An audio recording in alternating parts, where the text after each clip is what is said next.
Hello. Hello. Hello. Hey. Hey everybody, welcome to a special edition of Lesser Saints Discord. We're joined here with Liviana. We're joining forces out of spite. I'm not live yet, so give me just a moment. Yeah, that's fine. We're just going to run through Discord news and everything while you get your stream all set up. Alright, so quickly going through a little bit of Discord news.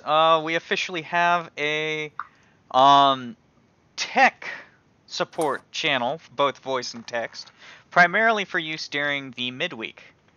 If you see someone end up in there, go ahead and help them out. They may be having issues with their audio or something, and if you understand enough about Discord, you may be able to help them. Feel free to hop in there and give a hand. Also, that's probably the best place, the place people will go if they're having issues getting into the server. Good spot to see that. I've already been doing that. Yeah. So feel free to help anyone who needs help in tech support. Also, as was mentioned earlier this week, the /state, the moderator state command, has not been working properly. Since then, a workaround has been made. I will be making a brief announcement about that for the entire server come Sunday.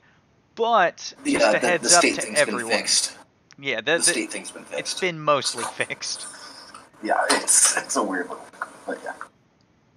It's a workaround more than a fix. Yeah. Oh, hey Maxwell. Also, Liv will be streaming this on her channel too. We're doubling up. Yeah. So you can watch this here and enjoy that chat, or enjoy this chat, or watch it there and enjoy that chat. It's up to you. Whatever works. There was something else. Special thanks to Hannah for going through channels and cleaning out the smut you dirty, dirty people put in there. And by smut, of course, we don't mean the stuff that we don't care about. We are, of course, talking about all the stuff that is truly and purely against TOS for Discord. Yeah. God, I'm fucking tired today.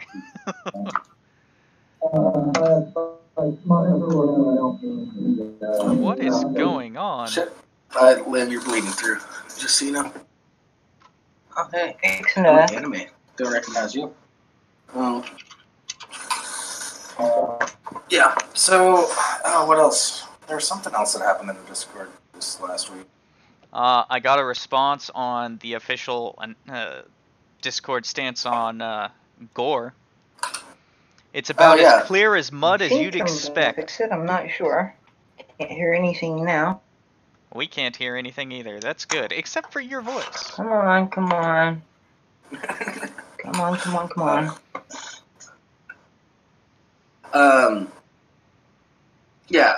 So when it comes to gore, bruises okay. are sometimes okay and they're sometimes not, according to Discord. Yeah. That's about the answer that we got. It's about as close as we're gonna get to. Yeah. It's like, somebody might hit their thumb with a hammer and show it. In fact, here, I'll pull up it might disturb people, so that might be against Discord TOS. I'll pull up the exact thing they said to me, because I was the one who sent this email. As with all things, context matters. Blood and guts is generally accepted as not okay, so if you see blood, it's not okay, apparently. In terms of things like bruises, you might bruise your thumb after a hammer swing gone wrong, which would likely be fine, but with severe bruising from an assault, might be more violent. Alternatively, a simple misswing from a hammer can cause a very shocking-looking image. Where Discord draws the line depends on the context of the situation. What we tell server owners is it's best to be respectful and thoughtful. If an image could shock people for displaying of gore or violence, it's better to delete it. You are better safe than sorry. In order to be respectful of everyone who might join your server. In other words, bruises are okay, they're about the only thing that are okay, but bruises are not okay. Yep. So, yeah, that's, thanks Discord, so helpful. You're about as helpful as YouTube's guidelines. The only thing that really cleared up is that blood is just not okay. Wait, but vampire, man. Real blood is not okay. It states in there, fake blood is okay. Kind of. It depends on how realistic it is, I guess. Depends on the realism and depends on how virulent it is. Like if it's a severed, if it's a disembodied heart or something along those lines, yeah, you're probably not going to be able to get away with that. Yeah. Maxwell, send me that advert in a DM because I'm curious what that is.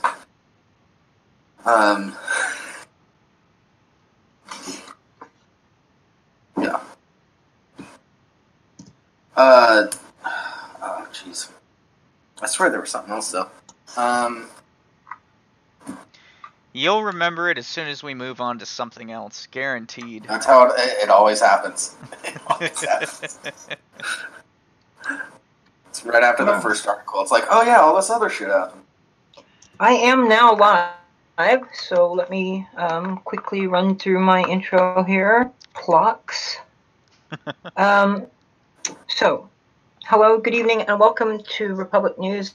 I'm your hostess, Liviana. Tonight I am doing episode 8 of Liv's Precincts. The title of the episode is Joint Intelligence Operation Stormy Romulan.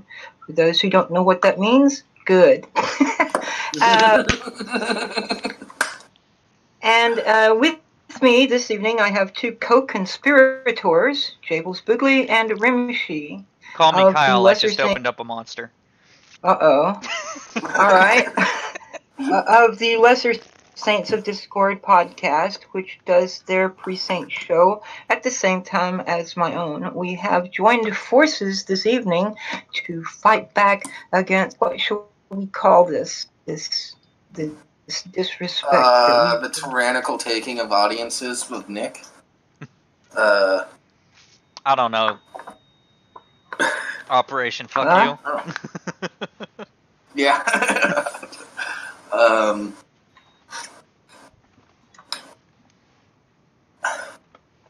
we've joined forces to fight back against being disregarded and disrespected, Yeah.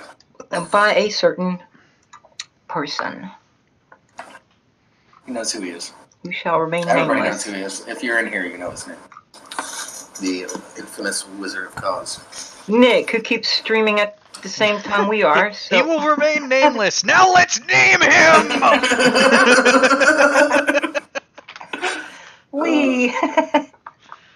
There's a total air of restraint here. Trust me. Someone is dissing vampires in my stream chat. There, vampires do suck. Yes, we do. What do you mean we? What, you guys didn't know I was a vampire? It's pretty common knowledge. No, I know you're one. Why are you saying we? I'm not a vampire. Oh, it's the well. Real we. Yeah, that's it. Because vampires are royalty. Obviously. Mm-hmm. Yeah. Hey, it works for me. So, speaking of vampires, which most celebrities probably are, you want to talk about how we don't know if Taylor Swift has a belly button or not? That is old news. There has been a photo that came out since then, which may have been done simply to dispel that. Whoa, robot. Yeah, but am I roboting? You were roboting throughout that good. little speech right there. Oh, okay. I think You're it good should now. fix itself. Yeah, but there was a. Yeah, we all know that picture could easily be photoshopped. Oh, of course it was. Not even Photoshop. She works in Hollywood. They could have done like some prosthetics, get a makeup designer in there and everything. I'm convinced that she doesn't have a belly. Yeah, my sister knows how to do movie makeup. She's taken plenty of classes and has actually done work professionally at like haunted houses and stuff. Mm-hmm. So she knows how to do that, and that's actually not that hard. So Rimshee, here's your mission. It's Kyle, remember? Oh, sorry, Kyle. Here's your mission. Go to your sister, get a belly button on your face, just to prove it can be done. It'll take some time. Yeah. It's fine. That's all we have. We have nothing but. Alright, so Jesus Christ. Yes, my son?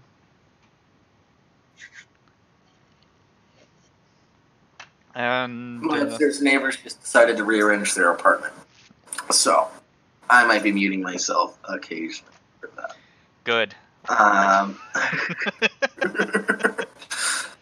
So yeah, article from the Cut. There's no proof Taylor Swift has a belly button. One little discussed benchmark of female maturity is when a young woman figures out. There we go. I didn't have it up. Okay. Is when a young woman figures out what silhouette most flatters her, inevitably somewhat disappointing adult body. Taylor Swift, 24, appears to have made the transition this summer. Yeah. 4 times in the past 6 weeks, Swift has been photographed wearing a fitted crop top with a matching high-waisted flared skirt. I say this not in a catty, she must really love that crop top way. Wearing variations on the same outfit every day is one of the chief consolations of growing up. It looks good every time.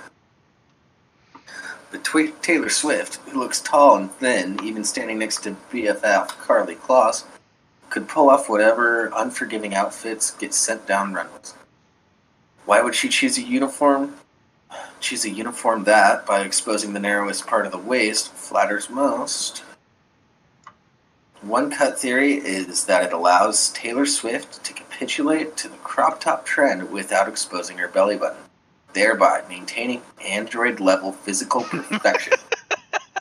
Belly buttons, like nipples, are reminders that women are animals, not Photoshop illustrations. Another is that it's the most ladylike way to cool off. She's an android and a role model. Okay, I gotta say, if she's an android, they would have put a belly button on there. They would have put the most generic belly button on there just to hide that fact. No, Yeah. you know The what it reality is, is she's a Rimshee. clone. Yes, exactly. That's what the deal is. They have all this cloning thing going on throughout the entertainment industry. I mean, have you seen Helen Hunt and Lily Sobieski? And if you think that's bad, there's this Irish vocalist who looks just like them, except she has black hair. But of course, we know they can dye their hair. Then we've got Bruce Dern and Brad Dourif. Huh? I mean, the list goes on and on. Jesus Christ. I mean, it's Maxwell, even 3D. wait, are you saying she had to shake it off? And not only that, Rimshee, but one other thing that you have to remember is that they might have just forgot to put the belly button on. Yeah, but Sometimes you forget little Android details like that. printing Oh a my new God. Android overskin is easier than photoshopping. It just goes That's why right it's not over the Photoshop. endoskeleton. Yeah. Well, I guess, but she looks pretty fleshy. I mean, sometimes President it Trump takes a said long in time a to new grow interview flesh that he on will sign an executive So, order intended to end yeah. the practice of birthright citizenship. No, Trump she's a said clone. during an You're interview right. with You got it Axios, right, quote, Rimshee. "It was She's a always told to clone. All right. I'm sorry, Kyle. Hold on, I got something talking to me and I don't know where it's coming from. Uh-oh. Oh, one of the other articles back? decided to Is start it talking. It's being fucking stupid. Yeah, Is it they're the great monster? like that, aren't they? Yeah. Yeah, why is it that news sites are the worst? Like, their layouts are terrible. They have random pop-ups and autoplay videos all the fucking time. Mhm. Like, why are news sites the worst at creating websites? They suck. It's just They it's got to just get that news. money. Yeah, but it's just news. Like, you can have a pretty generic site. Yeah. My MySpace page was less messy than these news sites. Trust me, it was pretty fucking messy. MySpace was just a horrible den of bullshit. Oh my God! No! What the fuck? I got one of them happening too. I think I know which one. Which one was it? Was it the NBC? It was The Hill. No, it was Telesur. I stopped loading the Hill before they got their video loaded, motherfuckers. Oh, no. All right. So let me jump in with a news article here. This is from NBC. Ministers interrupt sessions are removed from Religious Freedom Conference. The Attorney General was speaking at a conference on the future of religious liberty when two ministers challenged his fealty to the Bible. This is by Alex Johnson. It was published on the 29th of October. Attorney General Jeff Sessions' speech at a religious freedom conference on Monday was interrupted by two pastors who were summarily removed from the premises as Sessions described the remarks as an attack. Sessions was defending the Trump administration's campaign against what it calls discriminatory religious laws during a conference on the future of religious liberty organized by the Boston Lawyers chapter of the Federalist Society, a nonprofit conservative legal group. Shortly into his remarks, the Reverend Will Green, pastor of Ballard Vale United Church, a joint United Methodist Church / Church of Christ congregation in Andover, stood up and began addressing the Attorney General. Brother Jeff, quote, Brother Jeff, as a fellow United Methodist, I call upon you to repent, to care for those in need, end quote. Green then recited Matthew 25:42-43, which begins, quote, "For I was hungry and you did not feed me, I was a stranger and you did not welcome me," end quote. Sessions replied, quote, "Well, thank you for those remarks and attack, but I would just tell you we do our best every day," end quote. After security officers escorted Green out of the room, a second minister, the Reverend Darrell Hamilton II, the pastor for formation and outreach at the First Baptist Church of Jamaica Plain in Boston, then rose to his defense. He said, quote, "That is a person that represents the Christian tradition, the faith that everyone here professes to believe in, actually sharing the words of Jesus himself, the words of Jesus that are represented in the book of Isaiah," end quote. Security then began escorting Hamilton out as some in the audience booed and heckled him. And he said, quote, "I thought we were here to protect religious liberty, sir. I thought we were here to protect religious liberty," end quote. Hamilton said, quote, "I'm a pastor of a Baptist church and you are escorting me out for exercising my religious freedom. That is very hypocritical for this group of people to be wanting to be protecting religious freedom while you are escorting me out for doing that work," end quote. Sessions resumed his prepared remarks after saying, quote, "Thank you all for your comments and we're glad to hear them, but that's pretty close to what we refer to as the heckler's veto, the ability of one individual to prevent others in a proper forum to be able to express a hopefully coherent thought about a serious subject," end quote.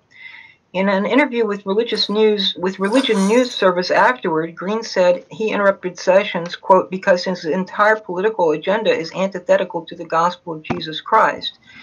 I think I have a responsibility to call him to account about the harm he's doing," end quote. Hamilton said in an email message to Religion News Service, quote, "Jeff Sessions is not a champion of true religious liberty, and as a Baptist preacher in the long legacy of Baptist preachers such as Roger Williams and John Leyland, I disrupted Jeff Sessions to defend the protection of both soul and religious freedom of all people as a true witness of Christian religion practice," end quote. Sessions' aggressive pursuit of some parts of Trump's agenda has created discord within the United Methodist Church, of which Sessions is a member and for which he has long taught Sunday school classes. Let's see, this goes on a little bit longer. I think that's enough, but I thought that was pretty interesting. It's literally two more paragraphs. Yeah, well. It's just more circle jerking. Oh, okay. Well, no, it describes like exactly what they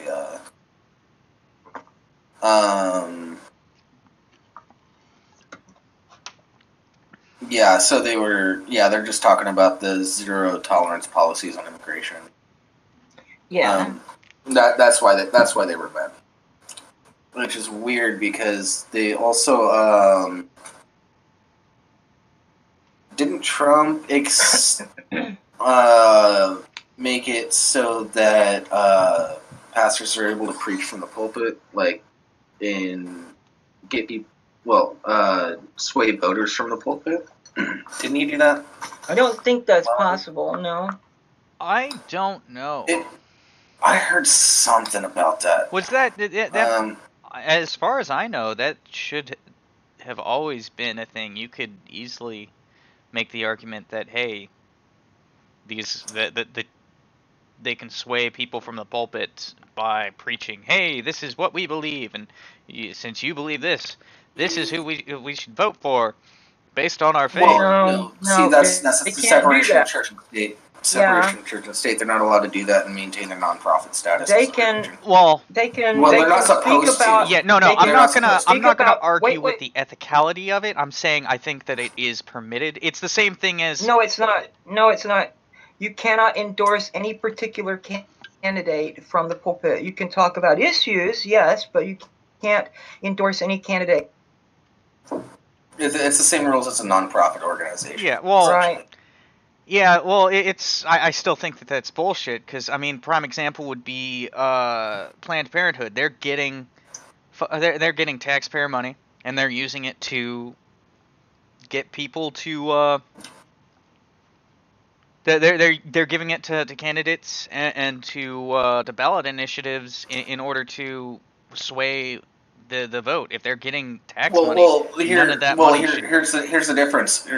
Planned Parenthood isn't a nonprofit. It's still getting taxpayer money. It shouldn't be able to do that. It's getting taxpayer money, but it also pays taxes.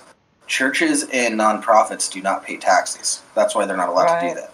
I don't think they should. I don't think either one should. Yeah. Planned Well, if they Parenthood paid taxes, I wouldn't have an issue with it.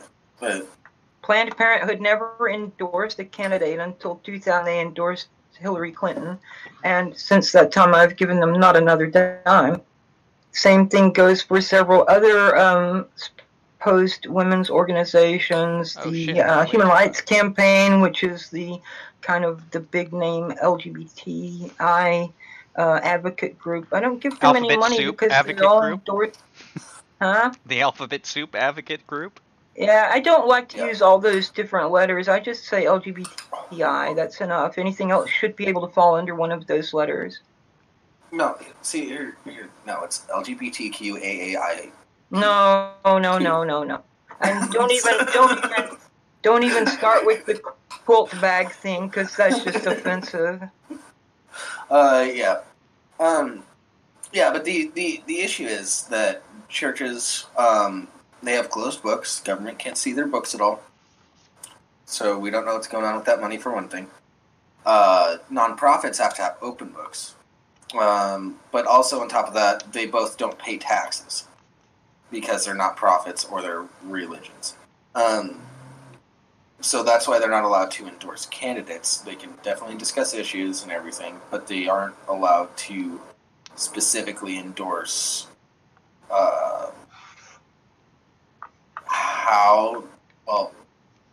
who to vote for. Yeah. Yeah. They can endorse to vote a certain way on like certain bills and stuff, right? Because that's discussing issues, right? Yeah. Yeah. If they pay taxes, I'm more than happy to let them say whatever the fuck they want. Yeah. So, but it all, I don't know. Separation of church and state's getting all wonky. Mm-hmm. I do want to point out, that are religious out there, freedom of religion also means freedom from religion.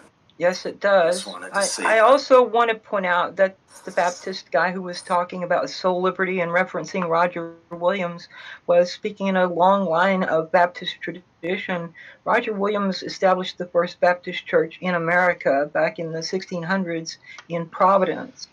After leaving, I guess, the Pilgrim, Puritan, whatever they were, in Massachusetts, he went out and started his own colony over there in Rhode Island, and established the very first Baptist church before the United States was the United States, and it is still there to this day. I mean, I guess they've got new buildings and stuff, but the First Baptist Church of Providence is the first Baptist church in America.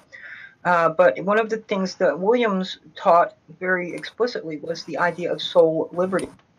Until rather recently, I guess in the 90s, the idea of the priesthood of the believer in the Baptist Faith and Message, which is the Confession of Faith of the Southern Baptist Convention, the largest Baptist group in America, to also mean that individual believers had the right to interpret the Bible for themselves. But after the fundamentalists took over in about the mid-'80s, because there is a difference between evangelicals and fundamentalists, and there are two different kinds of fundamentalists, but basically in the mid-'80s, the fundamentalists took over the Southern Baptist Convention, which had previously been evangelical-dominated.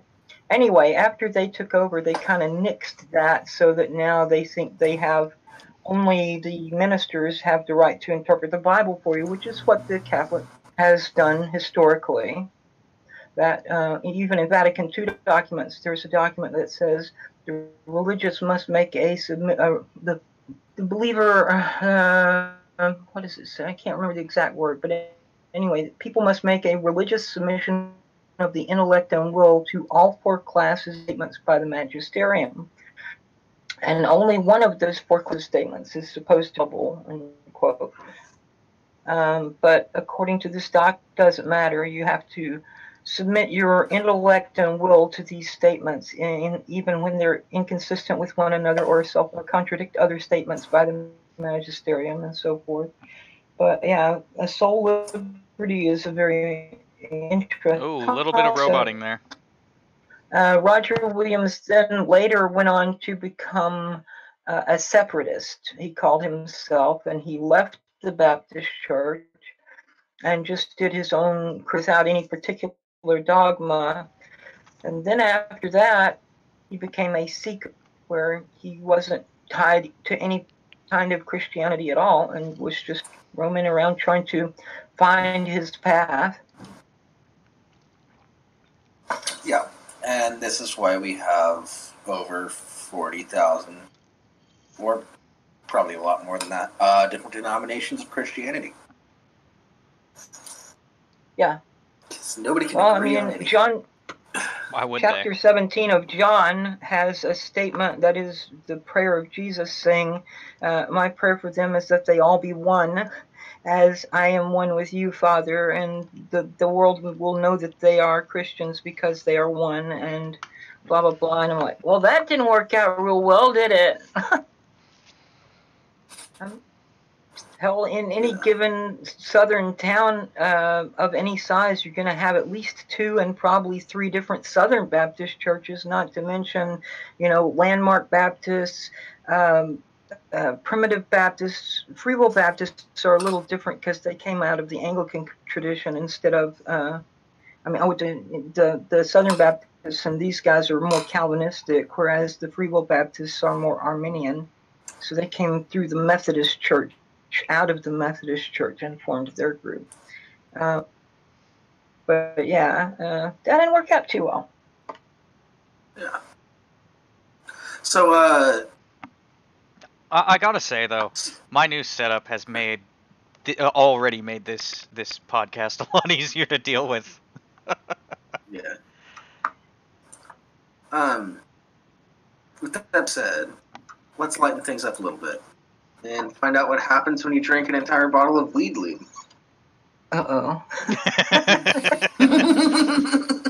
Don't worry, Liv. I'll share this in the text. Killing it with transitions today. It's great.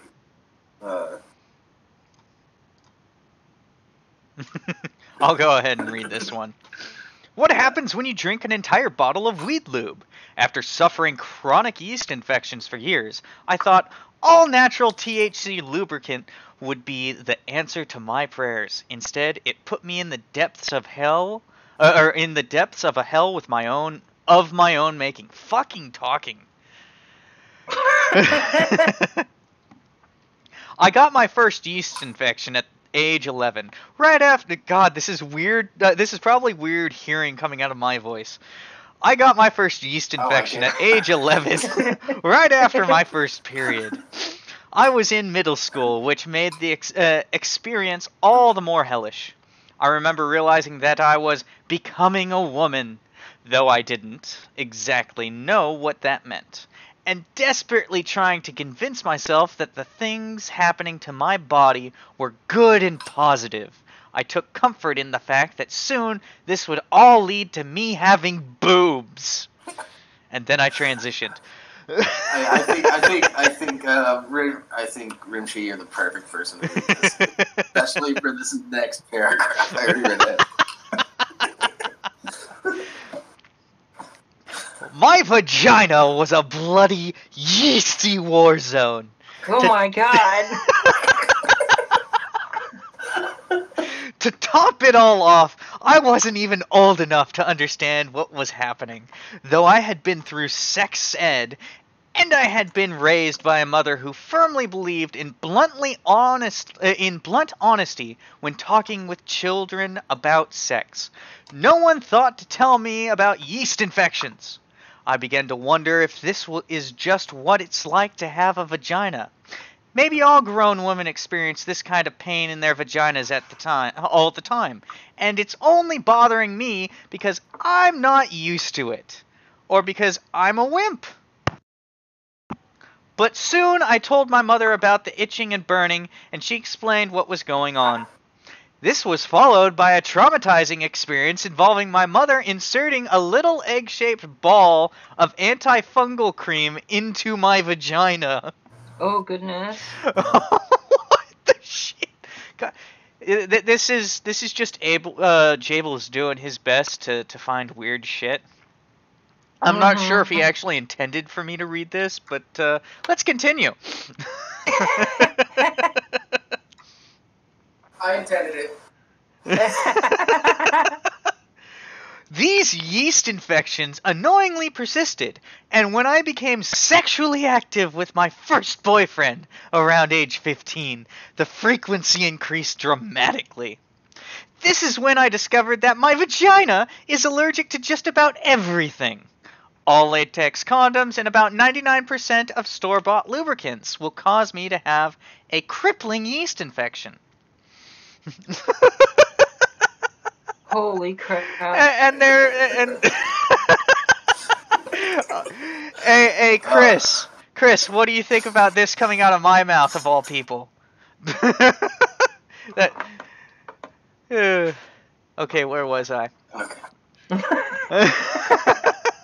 My natural predisposition towards getting yeast infections, combined with my historically slutty behavior, and extreme passivity in terms of telling my partners when something is going to give me a yeast infection, has caused me to have at least one per month for my entire adult life.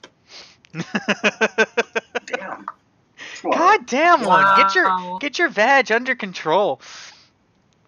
Thankfully, I'm in a committed relationship now, and I am past the point of being too embarrassed to tell my boyfriend when something is going to set my vagina on fire. Like a lighter. I'm proud to say that I haven't had a yeast infection for a few months now, which is truly a blessing. Please congratulate me on this next time you see me. Wow. I love this. This is great. Oh. When I heard about Foria, an all-national, all national, all-natural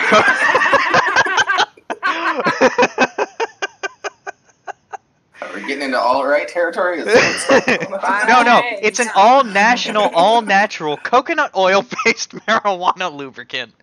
I thought it would be life-changing. It felt like the product was made specifically for me because it combined my three favorite things in the entire world: weed, sex, and coconut oil. That is a weird combination. The only lubricant I've ever been able to use without getting a yeasty. Oh, okay. I gotta pause right here and ask: do people actually call it a yeasty, or is this woman just fucking crazy? I've never heard that. Okay, I've never heard that either. Well, I mean, you kids have all kinds of terms that I've never heard before. I got called a smoke show and a dime piece one time, and I was like, what the fuck is this? I had to go to Urban Dictionary and look it up. I found out they were compliments, but, it was kind of weird because I'd never heard them before. I had no idea what you guys were talking about. I mean, it wasn't you guys, it was... other people in the Discord. Yeah, other people. We all blend together at some point. I can't tell you how many times I've sat in there and been like, did I say that? No, it was this person. Anyway. I know the things that I've said. Yeah, well, you're the one who we always have to keep in check. Mm-hmm. You can't keep me in check. Yeah, we don't always succeed. I got a bottle of Foria as soon as I could and ran home, excited to test it out. Following the instructions, I squatted pantsless over my toilet and sprayed the lubricant all over my clitoris. God, every time I read that, I just hear it in Gilbert Gottfried's voice. Oh, yeah, because of that 50 Shades of Grey reading. Yeah. You listen to that? Yeah. Oh, my God. I don't know if you've listened to that. Liv. That's... Yeah, I heard it. It's funny. I squatted pantsless over my toilet and sprayed the lubricant all over my clitoris, inner labia, outer labia, and the inside of my vagina. And while I have heard rave reviews about Phoria from people who are generally not into being stoned, I'm into being stoned.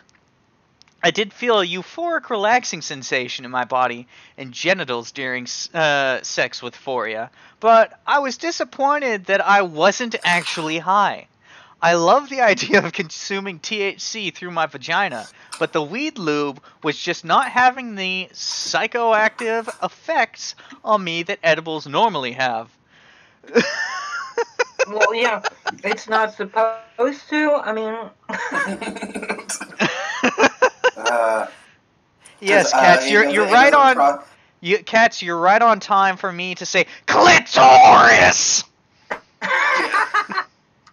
And also, fun fact, people: the reason why edibles have this is educational time. The reason why edibles have such a different effect than smoking is because when it's processed through your liver, it creates a different compound that interacts with you in a different way psychoactively. Fun facts about the weed. Oh.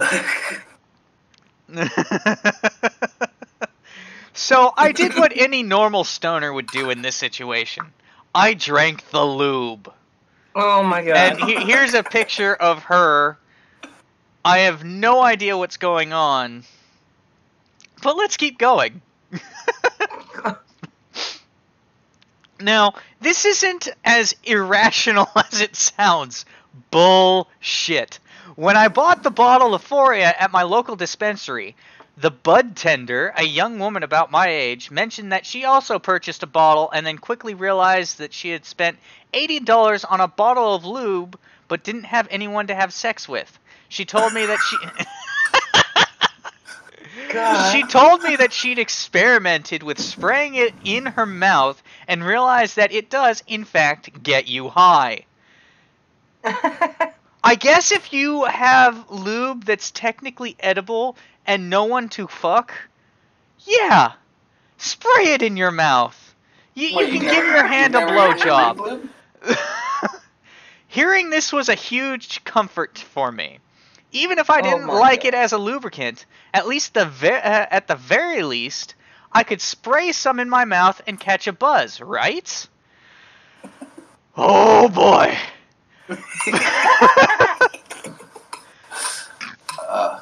But when it comes to edibles, my thing has generally been to eat 2 or 3 times more than what my bud tender recommends. They will usually say something like, only 1/4 of this cookie because it's very strong, and I immediately assume that they're talking down to me. I get defensive and angry when people think I can't handle my drugs, which inevitably leads me to eat the entire edible to prove them wrong. I know this reaction... Are you sure you didn't transition, Jables? I don't know. I know this reaction is insane and illogical, even if the dispensary employees see me coming into their store multiple times per week. It is their job to know how strong the products are and to warn their consumers about it so they don't have a bad time. They always know better than me, yet I never, ever listen. Yeah, I had an issue with some mushroom caramels a few weeks ago. Should have listened. Cats, Cynic, do yourself a favor and rewind to the beginning of this specific article. Yeah, you can hear all about Rimshee's yeast infections. Yeah. And why are you not watching on my channel, Cats? No, I'm very disappointed. Actually, she very well may be. Shots fired. Yeah, I know Maxwell's been doubling up. Yeah. My experience, the experience I had drinking Phoria, however, was in a completely different category from my other experiences with edibles.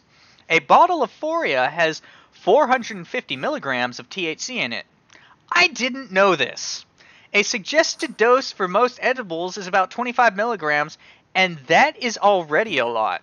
If you ask me, if I was going to give and that's already a lot if you ask me. If I was going to give an edible to a friend who didn't smoke as much weed as me, and I wanted them to have a nice time, I would probably give them 10 to 15 milligrams. Well, I drank the entire bottle.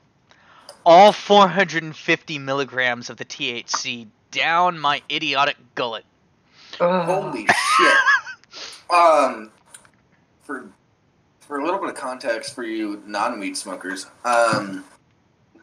like me. There used to be a place near me when weed first got legalized. They were letting people get away with doing deliveries from stores, and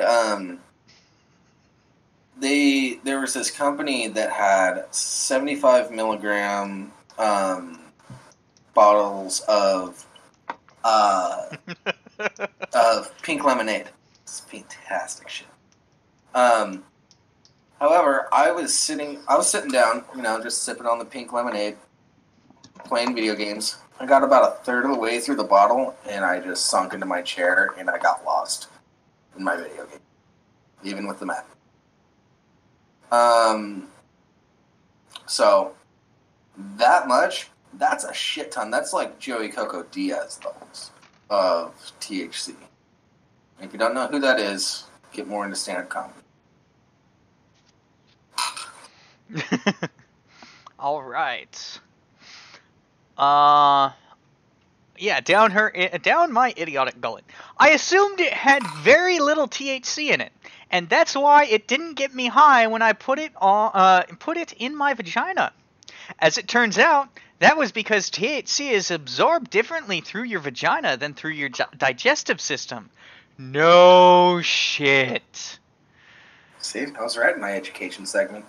I was still undressed and in a state of disarray from the sex we just had when my boyfriend came out of the bathroom and saw me furiously glancing at the Foria bottle I had just drank with horror and disgust.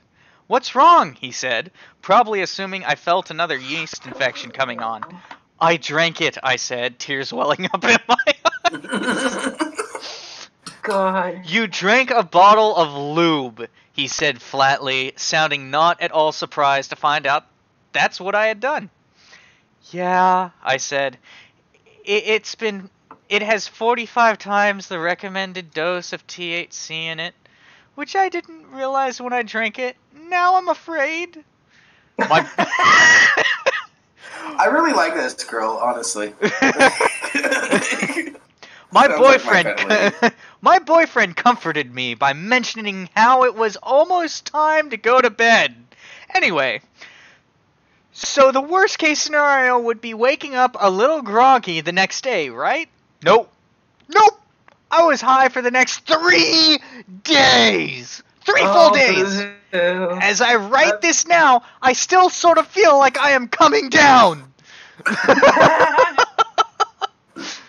Oh, man. I remember a time when I was stoned for 3 days. That was after like a week of smoking over a quarter ounce a day and eating pot on top of that. So, yeah. Yeah, I was like a half an ounce a day smoker for a while. No, less than half. No, that's too much. Sorry. Weed brain. Yeah, I smoked a lot of weed for a long period of time. I think I was high for an entire year. Good God. No, I mean, I was constantly stoned anyway, but this was like 3 days after I hadn't smoked or eaten any. I was still stoned, and I was a little bit concerned if I had, permanently damaged myself in some way. And if I'd known one way or the other, am I going to come down or am I going to stay stoned for the rest of my life, I could have just sat back and enjoyed it. It wouldn't have mattered. But I think her biggest issue there, though, was the fact that it had coconut oil in it, too. And that stuff is, a lot of fat to take in at once. Well, the coconut oil, like THC, is fat soluble, so that's the reason why a lot of people use coconut oil with their baked goods. Wink, wink, nudge, nudge. Hints to any future edible makers. Also, don't bake at a high heat, low and slow. I better tell Miss Rimshee. Yeah. Well, you either use butter or coconut oil. Yeah. You just need something fatty to get the THC absorbed in. Well, I've known she's some currently people- doing a version of the keto diet called Code Red, and so it's high fat, and so Yeah. I get to known have some bacon people- every day. I'm not upset about this. I've Oh, known actually, some- bacon grease. You can actually make THC bacon grease, so you can fry everything up in it. I've known some people who made marijuana butter before. Yeah, that doesn't So- surprise me. I'm gonna keep going on this. But when I'm not writing, I work as a nanny. The next day I was due to wake up at 6 a.m. and take care of an extremely high-energy infant until 8 p.m. Right before the phoria kicked in, I went into crisis mode and begged the baby's other nanny to cover for me. Thank God she agreed to cover, otherwise I would probably be dead from living out every stoner's worst nightmare. Being in charge of someone else's baby while too stoned to function. However, I wasn't entirely saved. That night, I had what felt like one 12-hour-long nightmare about repeatedly losing the baby in various situations. I lost the baby in a mall, in a movie theater, at my high school, in my boyfriend's house, etc. I woke up the next morning and cried at my boyfriend about how badly I didn't want to go to Disneyland, despite the fact that we had no plans to go to Disneyland that day or ever.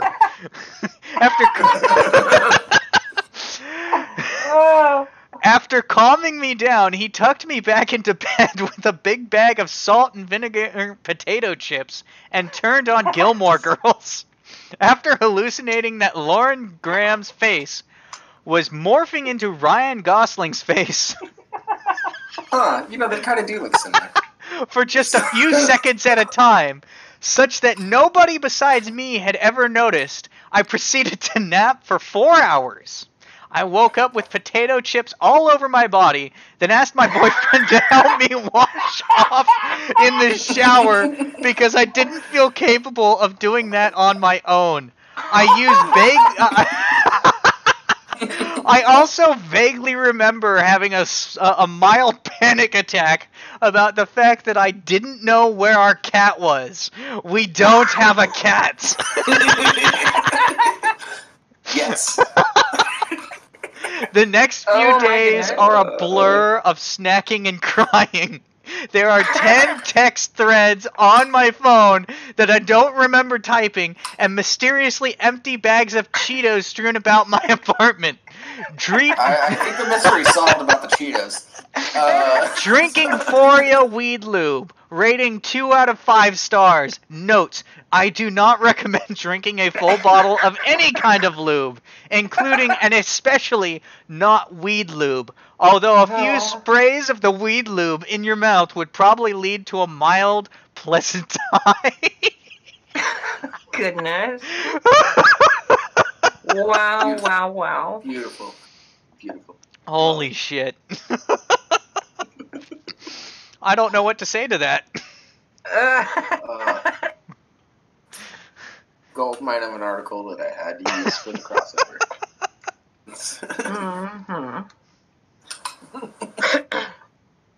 All right, so there are two big stories in the news this week. I'm going to talk about the international one first. So, as you guys are, I'm sure aware, Brazil has elected a new president who's being described in various ways: far right, neo-Nazi, fascist, militarist, all kinds of stuff.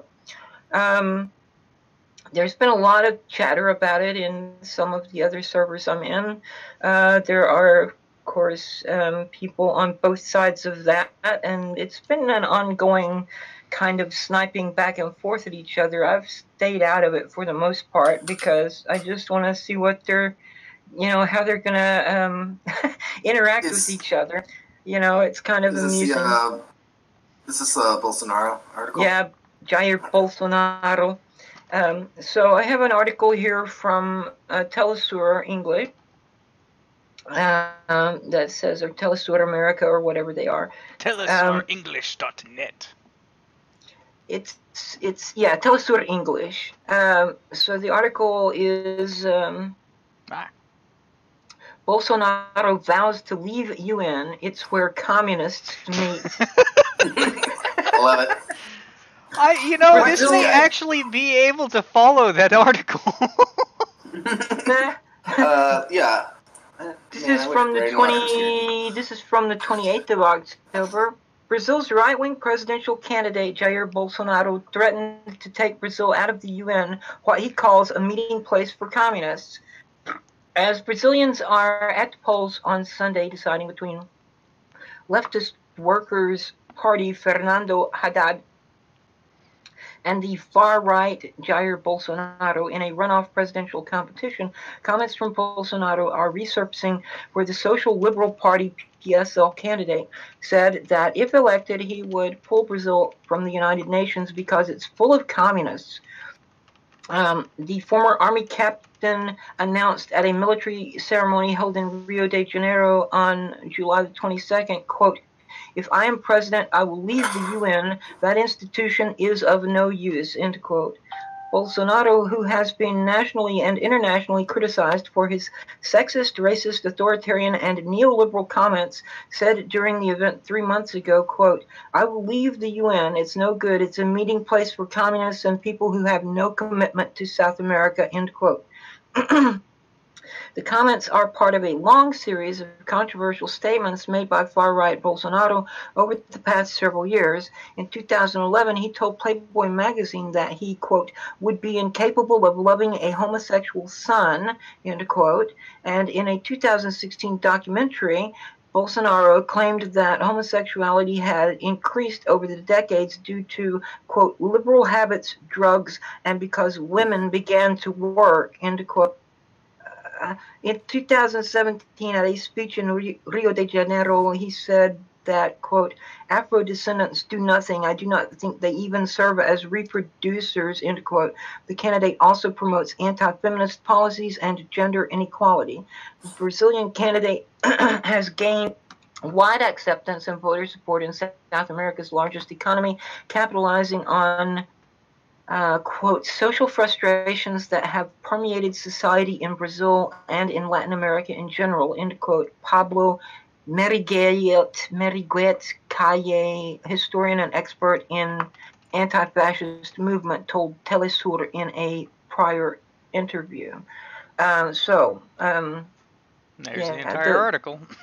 That's it. And so, like, I remember one of the things that I have seen that he's supposed to have said was that Augusto Pinochet didn't kill enough people. Oh, jeez. He probably said he didn't kill enough communists. No, he said people, actually, according to what I read, anyway. Yeah, well, that's why, I mean, he probably said communists. But, to be fair, I wouldn't be surprised.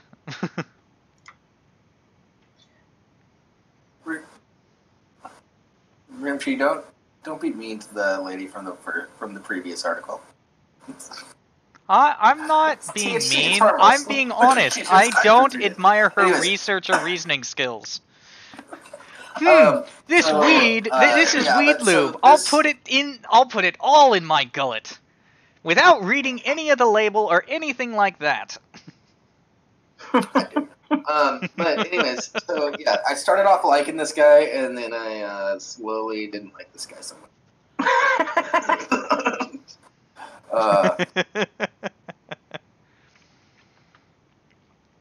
I'm indifferent towards him mostly because I don't know much about him, and I don't much care about down there as long as it doesn't affect us up here. Well, it affects our friend Brainwash from the Discord. Fair point. Brainwash, move up here. Same with you, Bar. Yeah. Not that you're in any danger right now, but do it anyway! all the other people outside of the U.S. just move over here. It'll be fine. Oh, I don't Get you guys think. jobs. I don't think the current administration would be too happy with that. Well, as long as they're doing it legally, the current administration wouldn't care. Yeah. Maybe. I can get you guys jobs. The company I'm working for is hiring like crazy. Oh, really? Yeah.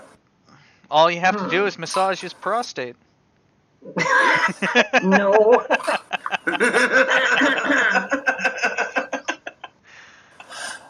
Denied. I don't blame you. There's an access point through the cane. Okay. Funny you say that. My coveralls at work have the crotch blown out, so I am very glad that I have pants that I wear underneath. I'm not even going to ask how that happened. I'm an electrician. I'm not even going to ask. I'm an electrician, so sometimes the higher-ups just like to ram it up your ass. Oh, okay. Yeah. It reminds me a lot of my time in the military.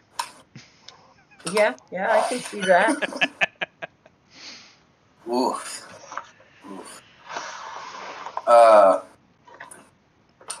So, yeah, Brainwash, if you're listening, I hope you're doing well. I haven't seen you in the Discord in a couple days, so giving me a concern. Yeah. Oh, this is just a weird one. Oh, what else do we have coming up?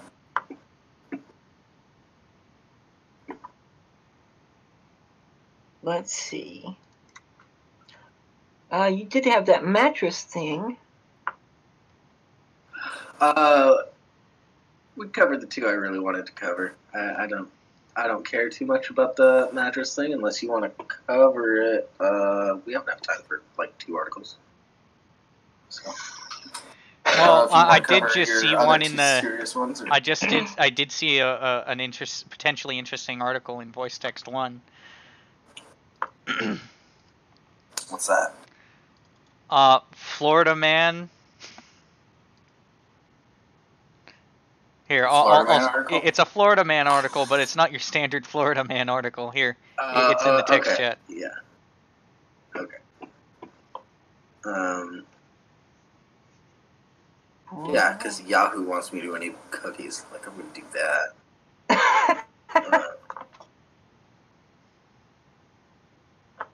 Oh, this is a good Florida man article. Yeah. Okay. Let's do it. All right. Let me get it loaded up real quick. Florida Holy man shit. kicks bear to save dog. Hey, Channel 7 News in Miami, you actually know how to make a website. That's awesome. That's clean. Yeah. Load it up quick. It's clean. Beautiful. All right.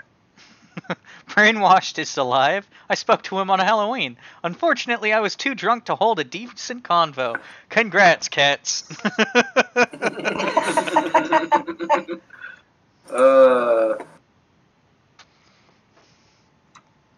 Alright. So Florida man kicks bear to save dog. Look at that puppers. Yeah, cute little puppy. A Florida man kicked bear to save his beloved dog from being attacked.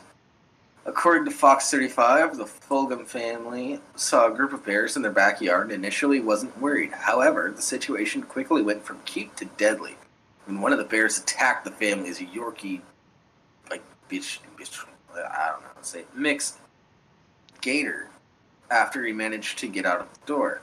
Oh, he's named Gator? That's cute. He's a little dog who thought he was huge, but he's little. Dog syndrome. Fulgham's husband, David, rushed outside to get Gator. However, a bear already had the dog clenched between its jaws. David, wanting to save his beloved pet, then kicked the bear, making it let go of Gator. He said he was face to face with it, and he just drop kicked it, said Fulgham. The couple rushed Gator to the vet, where doctors performed life-saving surgery. Gator survived the surgery, but he's now fighting for his life. Aww. Fox 35 reported that the total cost of the bill was now up to $12,000. However, the family said it was worth it to save Gator. He's like his therapy dog. When his dad passed away, he was there. Our son died in June of last year, so he's been his best friend. God damn. The Fulghams have since set up a GoFundMe account to help cover the cost of Gator's bills. Yes, I'm down for that. I mean, dude drop kicked a fucking bear. Yeah, here, let me see what their GoFundMe's at now. Yeah, drop kicking a bear to save your dog, and it's your therapy dog because, you know. It's at 3,000. They only have. Yeah. Okay. They're only a quarter of the way there. Yeah. So that link I'm dropping into the description right now. Dude drop kicked a bear. On that alone, I'm willing to donate. Yeah. Oh, tell Bard that we might kick him. Tell Bard that we might kick him? To be fair, Cats, what I wouldn't have done it for this dog, but the fact that dude did drop kick a bear.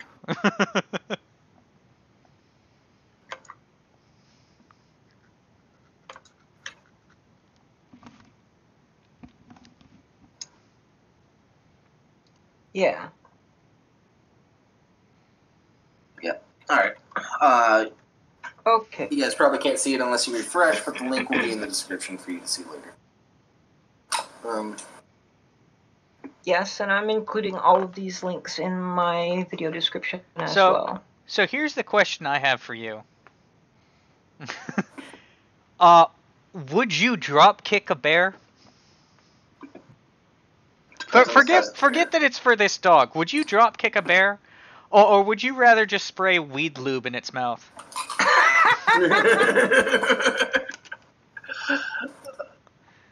Oh my goodness. Yeah, I mean, if you're lucky, it might get a yeast infection. Oh, jeez. I don't know, man. My dad used to tell me to be careful because I'm kind of a night person, and I used to do a lot of my shopping in the middle of the night and stuff. He would try to give me these horror stories, you know, about getting robbed and shit, and I'd be like, Dad, I'm the thing in the dark you're supposed to be afraid of. Yeah.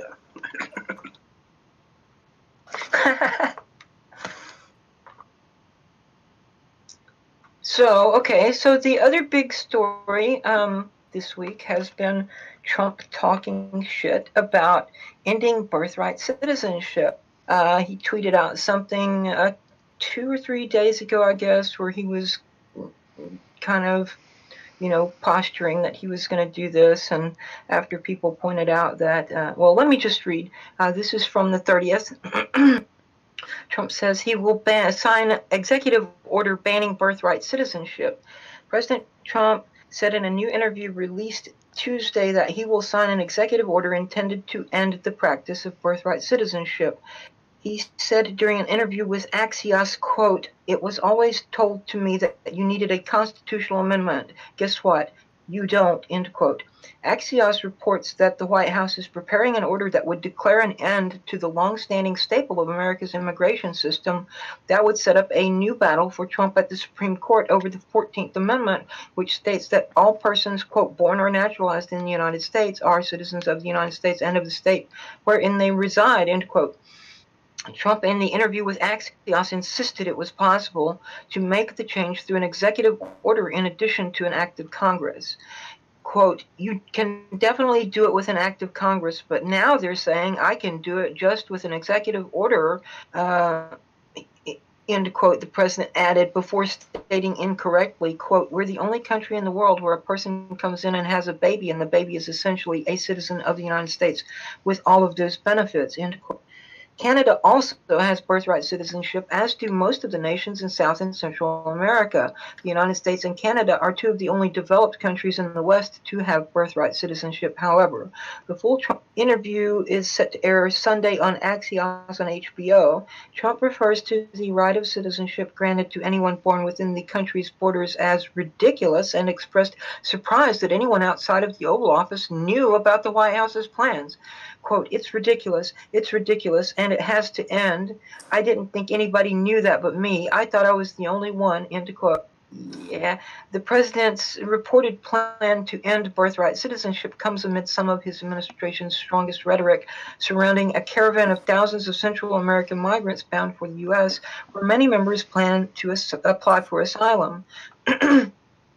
Trump has been turning to his core issue of immigration as the midterm elections approach.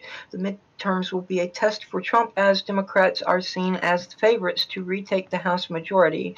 Republicans are favored to keep their Senate majority. Trump has made controversial and derogative remarks about the migrant caravan, which is now in Mexico. He's referred to it as an invasion of migrants and some very bad people. Quote, please go back. You will not be admitted into the United States unless you go through the legal process. This is an invasion of our country, and our military is waiting for you, end quote. The president tweeted Monday. Let's see. And from a tweet on the 29th from Donald Trump, quote, many gang members and some very bad people are mixed into the caravan heading to our southern border. Please go back. You will not be admitted to the United States unless you go through the legal process. This is an invasion of our country, and our military is waiting for you, end quote. So that's the end of that article. And this thing about how the executive order can end birthright citizenship, no, it can't. We have in our Constitution a separation of powers between executive, judiciary, and legislative branches. Read section. Hold on. The thing is that it can enact it, but it can then be challenged by the rest of the branches. That's more accurate than what he's actually been saying. Section 1 on the executive order, and it can be then shut down by others. Section 1 of Amendment 14 reads, quote, all persons born or naturalized in the United States and subject to the jurisdiction thereof are citizens of the United States and the state wherein they reside. No state shall make or enforce any law which shall abridge the privileges or immunities of citizens of the United States, nor shall any state deprive any person of life, liberty, or property without due process of law, nor deny to any person within its jurisdiction the equal protection of the laws, end quote. Now, Trump, after someone had pointed this out to him, he says that because it says subject to the jurisdiction thereof, that he can do it. No. Let me translate this into predicate logic. Let me translate this in... This is actually a big... this is a constitutional debate that... It depends on how it's looking, and if you actually look at some of the prior text, it does, or some of the decision text, it actually does state that technically, this is only supposed to apply to people who are born in the United States to people who are citizens of the United States.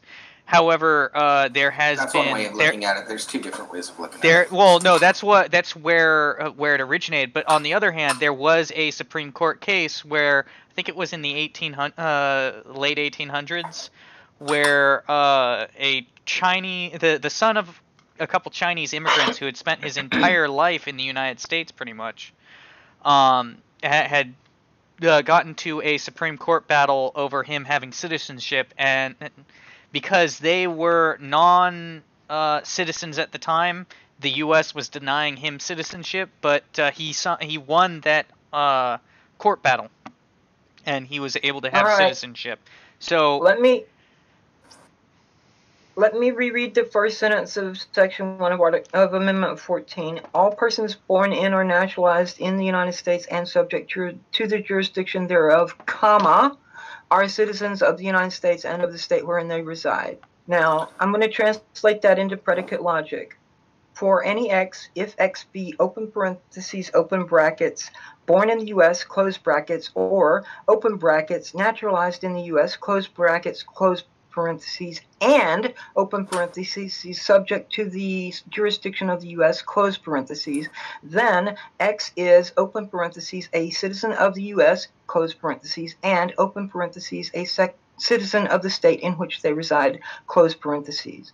It doesn't mean that the citizenship of this X is somehow subject to the jurisdiction of the U.S. It means that the citizen is subject to the jurisdiction of the U.S., as well as either born or naturalized in the U.S. And in that case, then that X is in fact a motherfucking citizen. Nothing fucking Trump can do about that. It would take an act of Congress to amend the Constitution, and if he tries to pull an executive order, it's going to be thrown out by the Supreme Court. Now, just how in the hell would someone born or naturalized in the U.S. not be subject to the jurisdiction of the U.S. unless they were resident in another country or had surrendered their citizenship? And if they be not subject to the jurisdiction of the U.S., then how the hell can anything Trump do affect them in the first goddamn place? He's an idiot. Well, the debate has been that since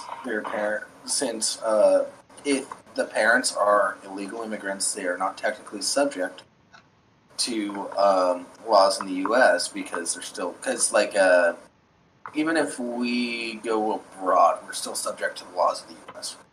Right. But so, the kid would be.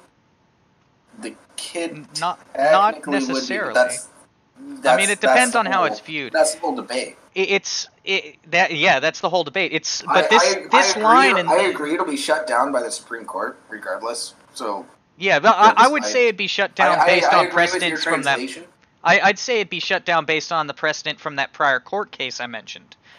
Less so than. I agree with your translation. I'm just throwing out the other argument. And the thing is that they have actually used this to deny the children of, say, ambassadors or other individuals who were born in the U.S. from being U.S. citizens because their parents are not subject to the jurisdiction of the U.S. Mm-hmm. So that's kind of where the argument's coming from. Just because you're in the U.S. does not mean you're subject to the jurisdiction.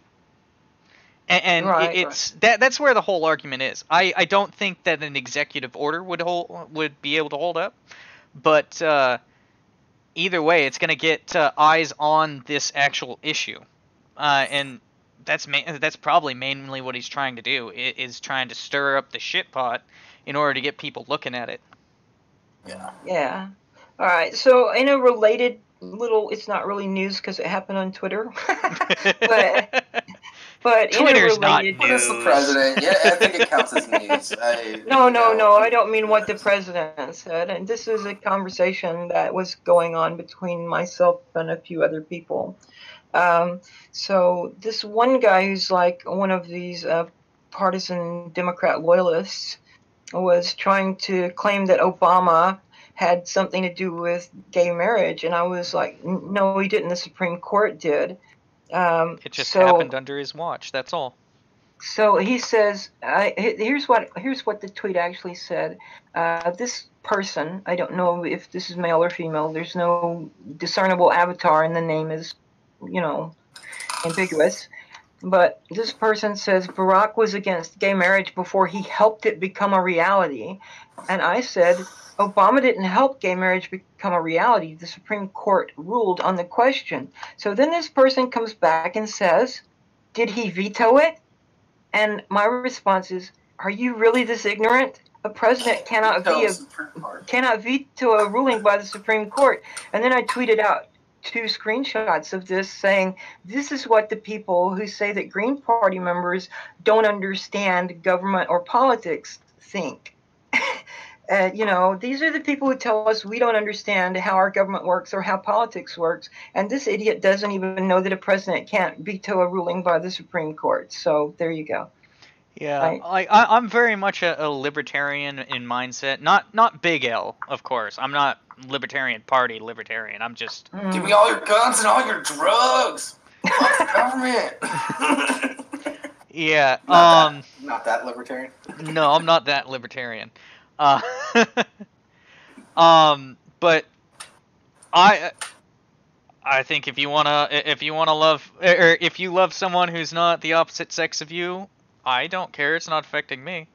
But Right. it's I completely get where you're coming from. You're dealing with people who are just going to sit there and misconstrue everything in that has to do with the Constitution. Like, I read the Constitution either by in audiobook style format, because they actually have readings of the Constitution on YouTube, or I'll read through this little pamphlet I got about the U.S. Constitution. I forget where I got this. That has the entire U.S. Constitution in it, and I do that Mm-hmm. at least once a year. I want to do it more often than that. But just to make sure that I'm understanding what's going on in here. Because if I'm going to advocate for following this more closely, I should at least know what's in there. Right. And if they're going to advocate, if they're going to state that, hey, this is how it should be, they should at least know what's already in existence. In fact, that's one of the biggest issues I have with gun control advocates. Most of the time, they don't know what's already there, and most of what they're asking for is already there, just not in the form that's as obvious as they want it to be. Mm-hmm. Or they think it's going to have a bigger effect than it already has. Well, in reference to the term libertarian, of course, the Libertarian Party was founded in December of 1971, and prior to that time, in the Anglosphere, in every English-speaking country, the term libertarian was taken to mean a civil libertarian, a person who supports civil liberties and opposes authoritarianism. But since the founding of the Libertarian Party, which I think probably should have called themselves the Objectivist Party or the Neo-Objectivist Party. Yeah, it's definitely starting to get that way. Yeah. I mean, Ayn Rand said they weren't really objectivists, and I'm not really sure why she said that, because I think she's an idiot, and I've read some of her stuff, but most of what I read by her was like back in the mid-'80s or something, so I don't remember everything exactly, but I'm doing an article at the moment where I'm talking about one of her essays on the ethic of objectivism, and I've kind of torn it apart. Anyway, so I mean, that one I've read more recently. But anyway, since the founding of this party, because they co-opted the name libertarian, most, in the United States at least, if you're a civil libertarian, you have to qualify that when you call yourself libertarian by either not capitalizing the L in libertarian. This only works in print, of course, and people still don't understand. Or you specify it like I did. Or you qualify it by some modifier like civil, as in civil libertarian. So I mean, I'm a left libertarian, and people don't understand what I mean because they have no conception of any meaning to the word libertarian before the Libertarian Party was formed, and they're like, how can you be a left libertarian? The libertarians want, laissez-faire capitalism, blah blah blah. And I'm like, I didn't say I was a Libertarian Party member. I said I'm a left libertarian. I'm a leftist, and I am a civil libertarian. I oppose authoritarianism. I support civil liberty. Yeah, the Libertarians should just change their name to the Anarchist Party at this point. Well, they're not quite anarchist. Yeah, they're not. They're getting there. Yeah, they're definitely. Well, it depends on how you look at it, because definitely a lot more of their party members are leaning more and more towards ANCOM, or ANCAP, yeah. not ANCOM. ANCAP. My mistake, misspoke. But you also have a fair number of members of the Libertarian Party who, when you start talking, they claim that they support civil liberties, but you start talking to them about it, and it becomes pretty clear pretty quickly that they're not really civil libertarians. They want the states to decide on questions of civil liberties rather than the federal government. And I'm like, okay, so if that were the case, interracial marriage would still be illegal, same-sex marriage would still be illegal, abortion would still be illegal, all kinds of shit would still be illegal. How is this in support of civil liberty? Well, there's a lot of, I can kind of sympathize with that. There are some things that I would prefer to leave up to the states, like legalization of marijuana. Well, I want to shrink the federal government, have the federal government just make it legal, but then the states can decide whether or not they actually want that. do something like that. So I don't know. I like the idea of states deciding things because that's your local area. Yeah. And they know what's better for that state, essentially. The way I see it, in a perfect world, at least. The way I see it, the closer to the local level that you get, the more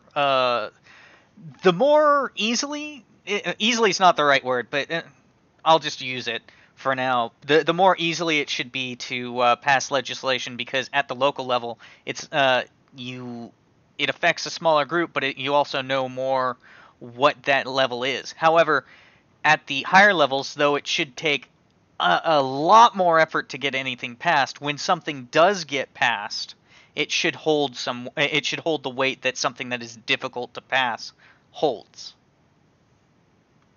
Well, I'm mixed emotions, mixed feelings about this. On the one hand, I do believe in decentralization. I think that our government needs I would really like to see the United States split into several confederated regions, so that the regions are part of a confederation rather than a federal system. But at the same time, I don't think our country is ready for that at this point in time. I think we need some serious attention paid to our educational system, and I think it would take at least 2 and probably more like 3 or 4 generations after the education system has been reformed before we could even start thinking about that, because that, we're talking about places like Texas where, and I'm a native Texan, so I can say whatever the fuck I want about it. But the state government of Texas is Baptist-ridden. They've got all this anti-gay, anti-trans, anti-abortion, all kinds of shit in their state government because the state government is, for the most part, Baptist-ridden. I mean, the governor is Roman Catholic, but most of the people in the state government are Southern Baptists. And in Texas, it's pretty fundamentalist type attitudes. So, yeah, I don't think we need to entrust those people with the authority to tell other people what they can and cannot do, because they're going to base a lot of it on their religious biases. This is one of the reasons I don't support the idea of dry counties and blue laws, because those laws are all made because because of somebody's religious beliefs, and I think that's a violation of the non-establishment clause in the First Amendment. Yeah, also, but we could even take this up to a lot wider expanse. Like federally, the reason why the Electoral College exists is so that New York and California don't run the whole country. Right. Essentially. And that's another thing. You've heard a lot of this since the election in 2016, with a lot of Democrats howling about the Electoral College, and it was founded for racist reasons, and they start talking about that. What is it? 2/5 of a person thing, or whatever, 3/5 of a person, and they're trying to make out like that was done for racist reasons. Well, maybe so, but if it were, it was done by the northern states because they didn't want the southern states to count the slaves as people to determine how many representatives they had and how many electoral votes they had. So yeah, but there's also like the issue. I'm in one of those states where like one side of the state is definitely blue, and the other side of the state is red. Yeah. Washington, like right across the mountains, it goes from right cities and coastal shit to farmland. These two sides of the state need different things. What they need are completely different than what Spokane needs is completely different than what Seattle needs. Right. Yeah, I mean, I agree with that. This is one of the reasons that I advocate for the Electoral College. I mean, certainly James Madison had a point in Federalist number 10 where he talked about dictatorship of the majority. But there's also the fact that, the Everglades of Florida, the swamps of Louisiana, and the so-called coastal plains, that means swamps, of Texas, they are all swampland, more or less, but they have different needs and concerns from one another. And that doesn't even take into account, the mountains of the Ozarks and the Ouachitas and the Appalachians and, the Cascades, the Rockies. They all have different needs from the swamps and different from one another. The same is true of the deserts. In like the American Southwest, you got the forested areas in the east there, and in the middle of the country, you've got the high desert, as opposed to the low desert out in the Southwest. You've got the big sky country up in Montana and Idaho and all up there. So I mean, every one of these places has different ecosystems, different economies, different needs and concerns, and they need to have those things considered. But if you have this thing where it's just a popularity contest, then you're going to have candidates who fly over large sections of the country and just go to the 5 or 6 or 7 largest population centers so that they can campaign there. And not only are they not going to campaign in these other places, they're going to disregard any of the needs and concerns of these places, because they don't have to worry about being reelected by those people. They only have to worry about the New York City and Dallas Fort Worth and Houston and Los Angeles and San Francisco and Chicago. Basically, that's it. Yeah, I grew up in California, so keep that in mind when I say this. But growing up, I had no idea what the electoral college was for, and since I'm in California, I obviously went to a school that definitely leans liberal. As a result, I eventually got to the point where I had the thought of, well, we don't need the electoral college anymore, because when it was made, it made sense. You could easily pass by people in small areas. Now we have the TV. We can get the information to anyone at any point. But I've come back from that and realized how important it really is to have the electoral college.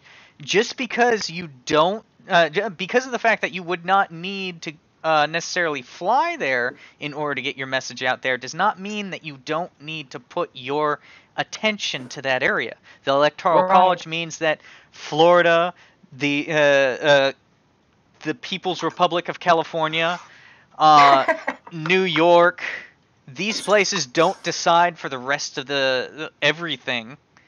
That what the fuck? Apparently we have a Chinese Chinese invasion in the LSD chat. Oh, fun. I also want to add to the serious conversation while I figure out what this guy's doing. I guess he can post here. I don't know what you're going to post other than text. You're not a moderator. Anyways, I do want to reform to the Electoral College, though, because there is a surprisingly high amount of states where the electorates can actually just vote any way that they want, and they don't actually have to look at the vote within their state. So I think that's an issue. Because generally how it works, like in my state, the electorates have to vote based on the split between, based on like how the state voted. So like this many people voted Republican, this many people voted Democrat. So like let's say there's 3. I don't remember how many there are for my state, but let's say there's 3. And no. Okay, it's a communist. Okay. Yeah, okay, that's fine. Whatever. I can ignore it. And so have fun talking let's say to like wall, 1/3. If there's 3 electorate votes, and 1/3 of the people vote Republican and 2/3 of the people vote Democrat, then they'll do one person puts out their electorate vote for Republican, and then the other 2 put out the electorate vote for Democrat.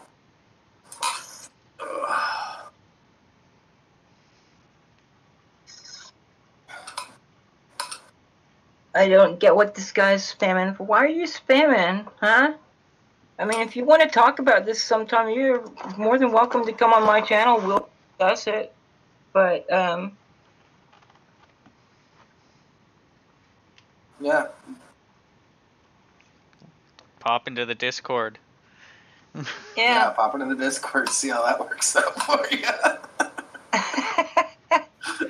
But Goodness. we got about 25 minutes before the boys' show. Yeah. Dude, I usually seriously, go stop for spamming. about 10 more minutes. Yeah, that's good. We can go for 10 more Actually, minutes. we don't need to. I mean, we can have HR 676, the National Improved and Expanded Medicare for All Act, which would combine all of the current systems that are federal, as well as dispense with private for-profit insurance companies into one. And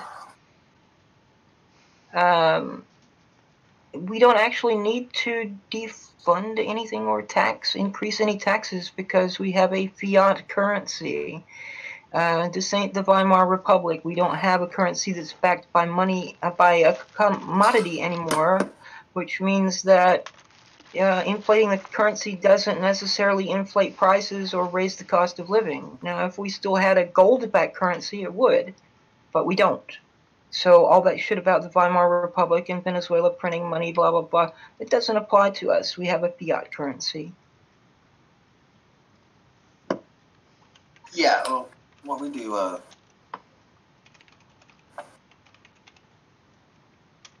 Okay. links in the description. You fucking fuck. Yeah, I'm gonna. I need to put your link over in my channel as well. This video description. And say this is a simulcast. Yay! Well, Rimshee and I were actually talking about that before the show. We don't think it actually counts as a simulcast because it's on the same platform. It's different channels. We went with dualcast. Dualcast, yeah.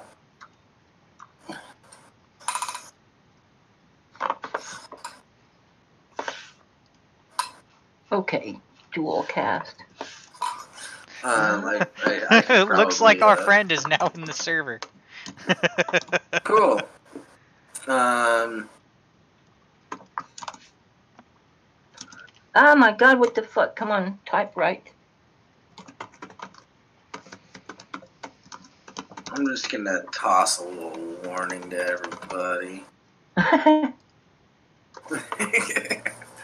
Yeah.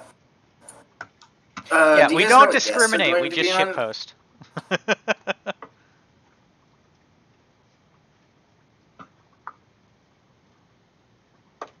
All right.